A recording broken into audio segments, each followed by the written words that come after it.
long time no see.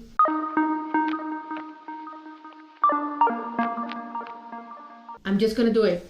No more chit chat, no more anything.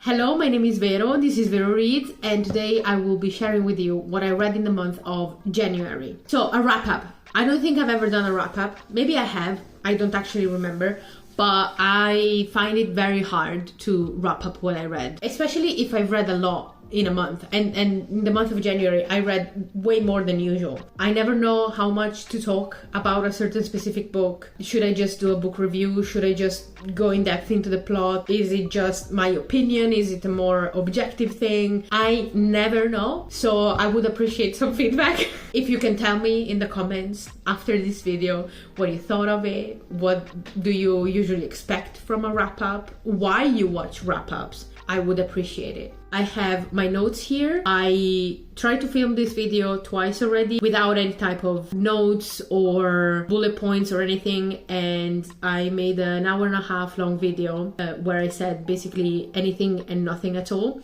So now I just have bullet points and I'm hoping that they will guide me.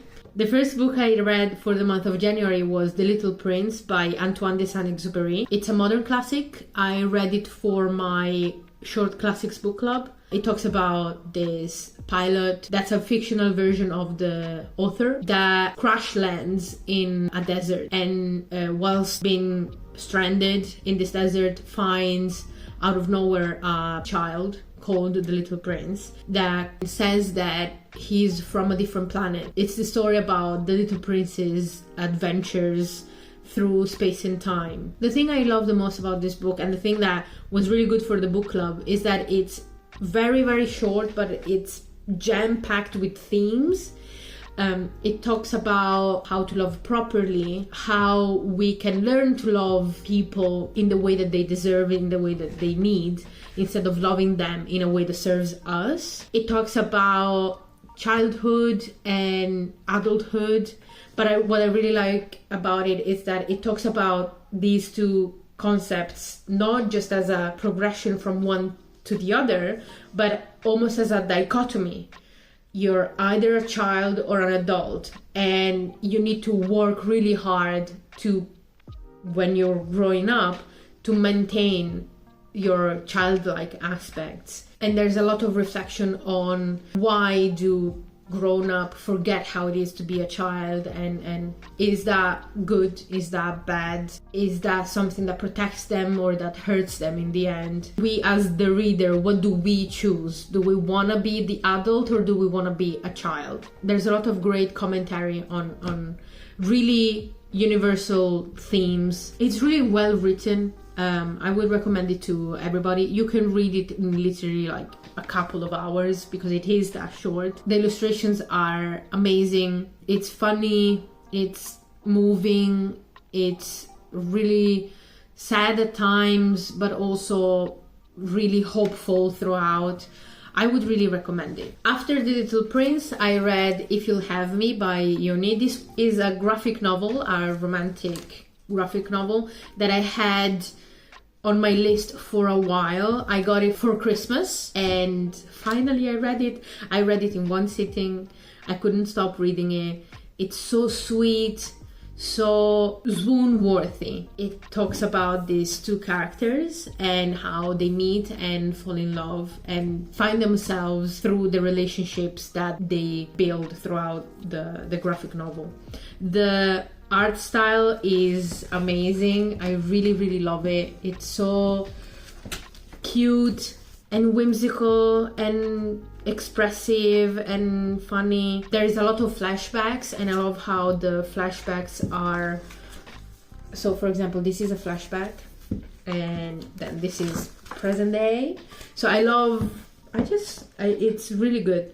And it made me, you know, when you really feel the butterfly in your stomach and you're giggling and kicking your feet. This is a giggling and kicking your feet type of book. I would recommend it to anybody. Oh, it's so cute. Look, it's so cute. And yes, I finished it. I finished reading it and I wanted to start it again on the spot. After If you'll have me, I read another graphic novel. I got this graphic novel from NetGalley as an ARC, advanced reader copy. Graphic novel in question was Baby Blue by Beam Erickson. It's a dystopian novel where the government is trying to control people's feelings, like the citizens' feelings, through hospitals that are meant to help people who are not feeling happy with the regime, is trying to actively suppress their emotions or control their emotions. It talks about a group of friends that is trying to overthrow this government.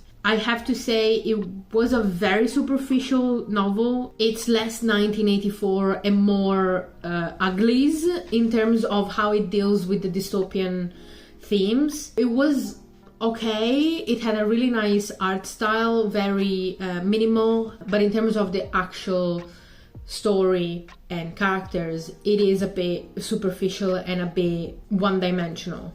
Still enjoyable, but if you're looking for something that deals with these topics in a more in-depth way, I would go probably somewhere else. After Baby Blue, I read Freshwater by Akweeke Emezi. This was my first Akweeke Emezi book. I have been wanting to read something by this author for a while because I keep hearing about them. Freshwater is a work of autofiction, and Freshwater tells the story of Ada, who is a child that from their birth has within themselves a lot of Ogbanje, who are spirits that are from Igbo mythology. But there's the exploration of, could this be DID, as in dissociative identity disorder, or is DID how Western society has pathologized something that in Igbo mythology is spiritual based?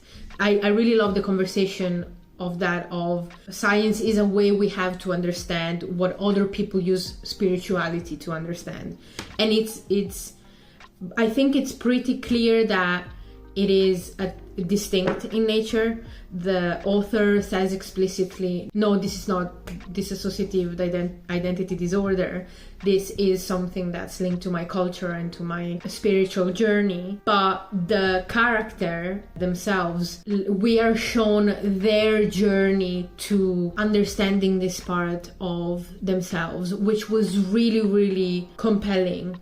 The writing is really good because there are different characters that are meant to be kind of the same person. It was really masterful how the different voices within this person, within Ada, were actually really strongly their own being, while still really being connected to the actual protagonist, which is technically Ada. Even though Ada almost doesn't have a point of view, we hear about Ada from these other spirits that are within her.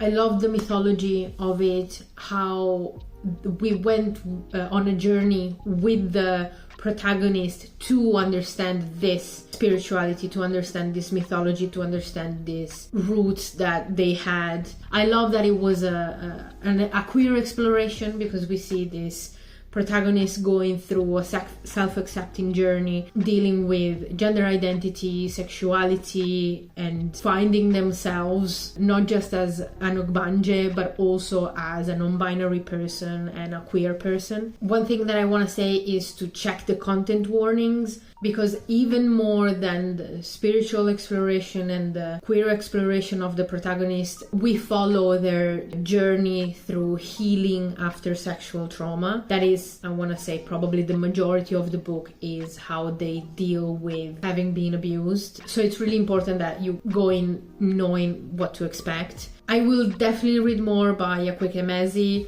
Now I'm at that point where I just need to decide what do I want to read from them, because I've heard great things about all of their novels.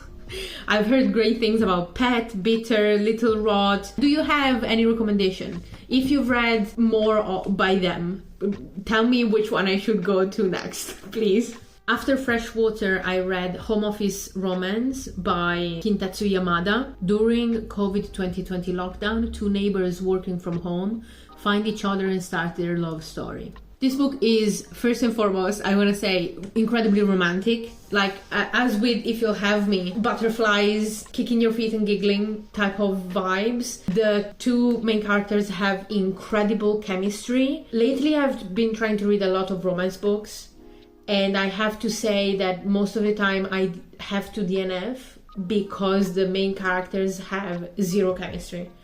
I've noticed that, at least in the romances that I've picked up at random, most of the love part is done by the plot.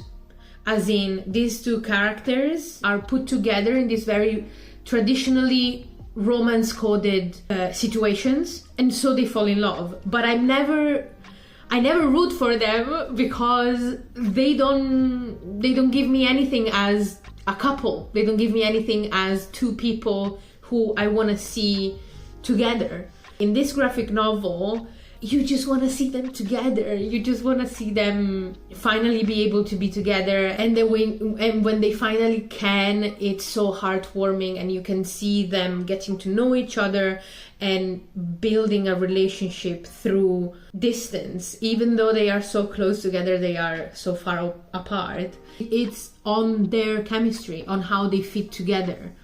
Also, it's an incredibly funny book. The main character is really sarcastic, really deadpan. The love interest is really cheerful and really honest and easygoing.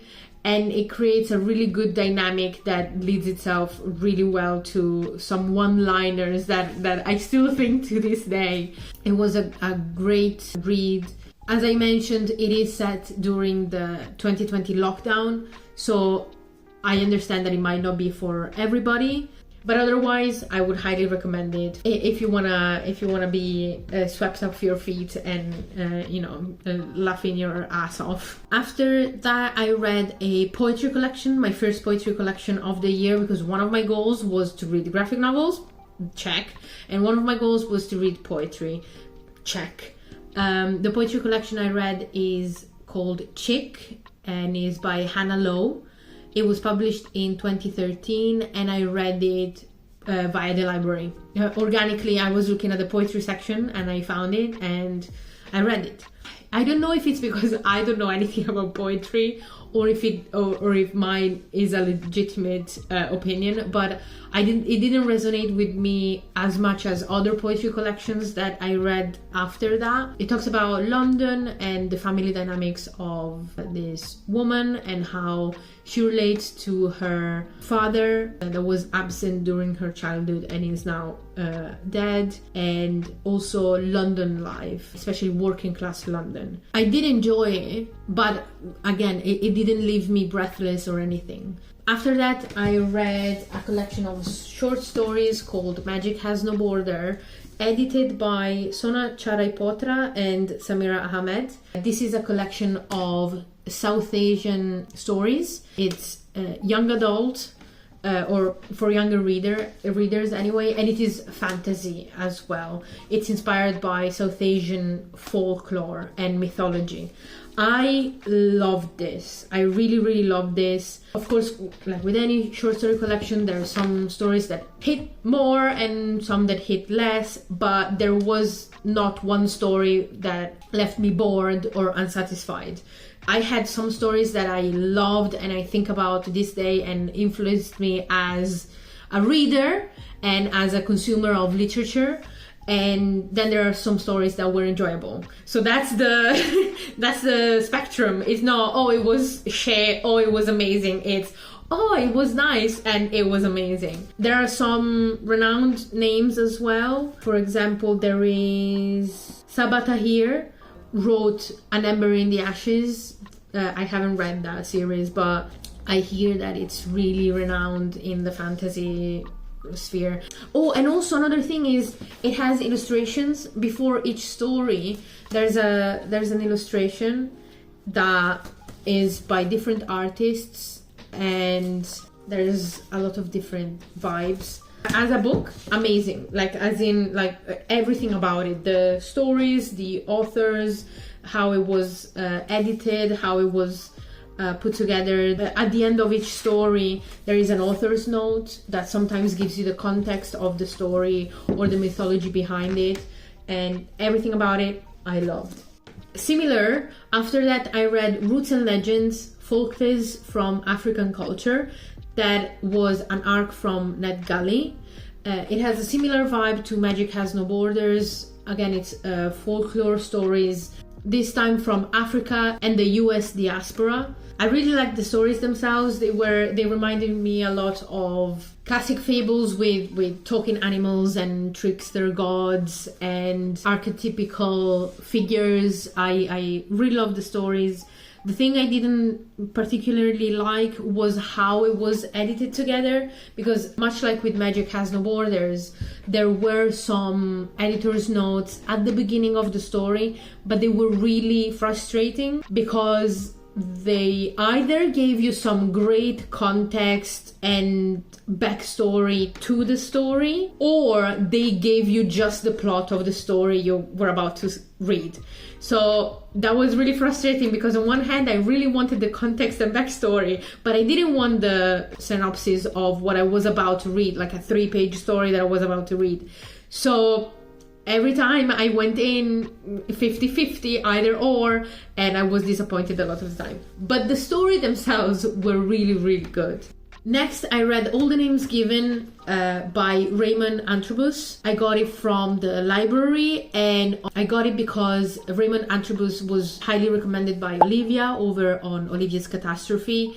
She has talked multiple times about this poet. There's a bunch of other books that I read because she recommended them, and this was once again a perfect hit. I loved the poetry in this. Really hard to describe because I'm not really knowledgeable in poetry and like as an art form, as a literary genre. Just as a reader, subjectively, I loved it. It was, I want to say, synesthetic, if that's a word, in the sense that the language was really masterfully used to bridge the gap between the brain, the emotional response, and the senses. I have no idea how it was achieved because once again I'm not knowledgeable on like the subtleties of the art form, but I thoroughly recommend it to anybody who's into poetry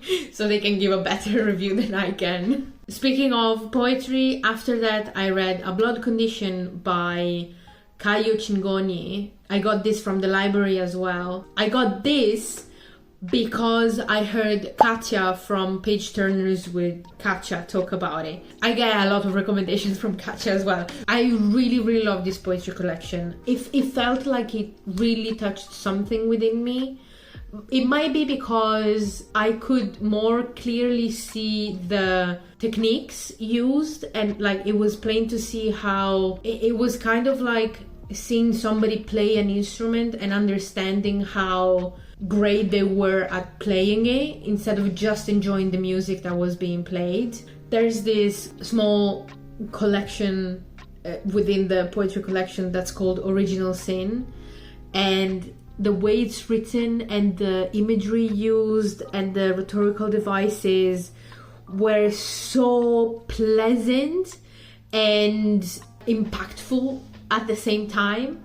I was having a great time mentally, and I was having my heart broken emotionally. So that's, I could say that for the whole poetry collection. It gave me a really emotional reaction and also a really intellectual satisfaction. The last poetry collection I read was Bright Fear by Mary Jean Chen. And this was another recommendation because I got this from, I think, a wrap-up video by Roz from Skelly Dandling about the books. I saw it on one of her wrap-ups and it sounded nice. And this book, once again, I don't know much about the artistry behind it. I don't know anything about why technically this is a nice poetry collection, but this poetry collection in particular felt like it was written for me. Like, when was this? 2023. In 2023, Mary Jean Chan was like, there's gonna come a person that will read this and feel seen And that person was me. I want to buy this book. I bought another book by Mary Jean Chan because I love this poetry collection so much, and it was the only one that my library had. But I also want to buy this one, even though my library has it, because I just want to own it and wake up in the middle of the night, open a page at random, and feel seen. That's how much it touched me as a book. Really, really great recommendations from these booktubers. I will leave everybody's details in the description below. They give great recommendations, not just with poetry but with other stuff as well, and go follow them because they are impeccable taste. After all this poetry, I read a play that's called R.U.R, which stands for Rossum's Universal Robots, by Karl Čapek. It was written in 1920. I got it from the library. And the reason why I wanted to read it was because it talks about artificial intelligence. And of course, artificial intelligence as a concept was barely there in 1920. This is where we get the word robot from. And it was a really influential piece of art. Unfortunately, though, it is very much of its time in the sense that it talks about artificial intelligence as a philosophical concept, not as a concrete possibility. And now in 2025, where we're at, where we have AI taking over all facets of our society, this feels really irrelevant. The way it talks about artificial intelligence and robots and people creating a technological life that then becomes self-sufficient and self-defining, it's completely irrelevant to the concept of AI that we have now. I would say read it just for funsies, and because it has some good exploration on, more abstract, broader topics. But if you want to see an exploration of the ethics surrounding the use of artificial intelligence, this would probably not be it. Last thing I read in the month of January, and I could talk about this for 3 hours consecutively, is The Left Hand of Darkness by Ursula K. Le Guin. Some context for this book. This was written in 1969, so quite a long time ago for what it is. I heard it was a queer book, and I heard that it was still relevant today, still dealing with the topic of gender norms, gender binary, and what to do if that was all removed, because this book, it's set on a planet where the indigenous species is completely androgynous and completely agender. There are no genders, there are no gender norms. The concept of gender is completely inconceivable to them. So I came to this book having heard people talk about it as if it were commentary on gender norms and gender inequality, and we need to destroy the gender binary. This book is not that. Yes, it is true that it explores the concept of an agender society and a society that does not revolve around gender. But because we see all of this through the eyes of a human, it is still very much seeing everything through the gender binary.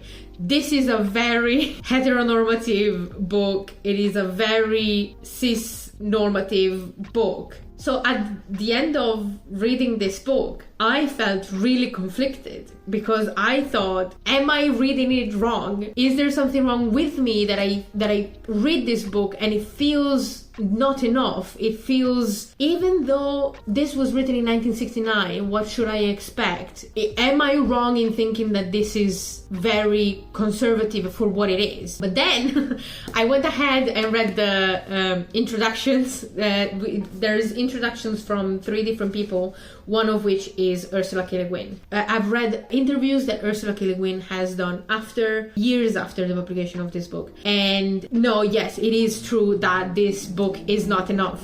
She mentions how even at that time, at the time of publication, there were a lot of feminist scholars that were criticizing her for, even though this is supposed to be a genderless utopia. Everything is incredibly male-centered. There's only male pronouns used. There's no gender-neutral pronouns. The people themselves that are supposed to be genderless still see the world and talk about the world in what we can see. It's a very gendered way. So that reassured me, because the thing that frustrated me was I thought I was being wrong in how I was reading the book, and I wanted somebody to explain to me how I should read it. But no, it turns out that how I'm reading it is correct.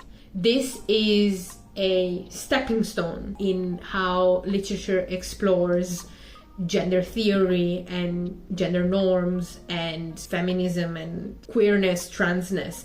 This is not the end game. Having that realized, I still didn't particularly enjoy this book, but because it's sci-fi, if you love sci-fi, you will love this book. This is so heavy sci-fi. I don't think I'm a sci-fi person, because having two people talk for 4 pages about which direction to take in this wilderness landscape that's incredibly alien, that's not for me. That's really not for me. Like having like 3 paragraphs describing the interstellar communicating system, that's not for me. That's not for me. That said, it's still incredibly well written. The thing I like the most about Ursula K. Le Guin's writing, is the sentence structure, is the paragraphs, is the characterization, is the use of language. I have to say that I didn't particularly like it as a sci-fi novel. I didn't particularly like it plot-wise, because I think this was a really experimental novel. It was Ursula K. Le Guin practicing. It really feels like a practice book that got published. But I'm really glad that she did publish it, and I'm really glad to have read it, because first of all, it was still really enjoyable writing. Second of all, it is fascinating to see how an author changes through time and how she plays with her toolkit of writing. So I would recommend this book, but with all those caveats that I just said.